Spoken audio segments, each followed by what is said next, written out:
હું ડૉક્ટર ભૂમિકા જાની, ઓમકાર આયુર્વેદ પંચકર્મ ક્લિનિક, અમરોલી, સુરત। મિત્રો, આજે આપણે જાણીશું ગટ બ્રેન થિયરી વિશે। એટલે શું?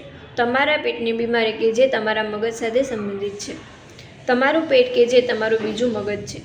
હા મિત્રો, તમે આ બધું સાચું સાંભળ્યું છે। જે વ્યક્તિ ચિંતા, શોક, ભય, ક્રોધ, કન્ફ્યુઝન, ડિપ્રેશન આવા વાતાવરણમાં જમે છે ત્યારે તેની પાચન શક્તિ મંદ થાય છે। આયુર્વેદ પ્રમાણે દરેક રોગ કે જે મંદાગ્નિના કારણે થાય છે। મંદાગ્નિમાં જે તમે ખાઓ છો એ તમારા શરીરમાં આમ એટલે કે ટોક્સિન્સના સ્વરૂપમાં જમા થાય છે।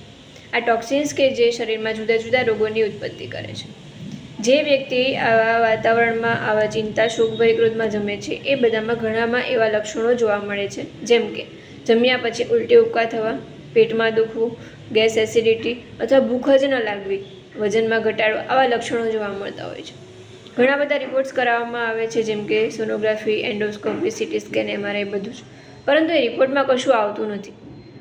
પર રિપોર્ટમાં કશું ન આવવા છતાં એ લક્ષણોમાં કોઈ ફેરફાર થતો નથી। જ્યારે પેશન્ટનું મેન્ટલ સ્ટેટસ જોવામાં આવે છે ત્યારે એ વ્યક્તિ ક્યાંક ને ક્યાંક અંદર મૂંઝાતું હોય છે, ચિંતામાં હોય છે, શોકમાં હોય છે, ભયમાં હોય છે અથવા ક્યાંક કન્ફ્યુઝન હોય છે। એ ઇકોનોમિકલ, ફિઝિકલ કે મેન્ટલ હોઈ શકે છે। માટે મિત્રો, તમે કેવા વાતાવરણમાં, કેવા મનથી, કોની સાથે જમો છો એ મહત્ત્વનું છે, જેથી તમારી પાચન શક્તિ સુધરે। મિત્રો, તમે જે ખાઓ છો, જેવું ખાઓ છો, જેટલું ખાઓ છો, જેવા મનથી ખાઓ છો એ ખુશ મનથી ખાઓ, કારણ કે તમારું ગોટ એ ડાયરેક્ટ તમારા બ્રેન સાથે કનેક્ટેડ છે। તમારા બ્રેનમાં સેમ મેસેજ પહોંચે છે, એટલા માટે તમે ખુશ રહો, સ્વસ્થ રહો, સ્ટે હેપી, સ્ટે હેલ્ધી।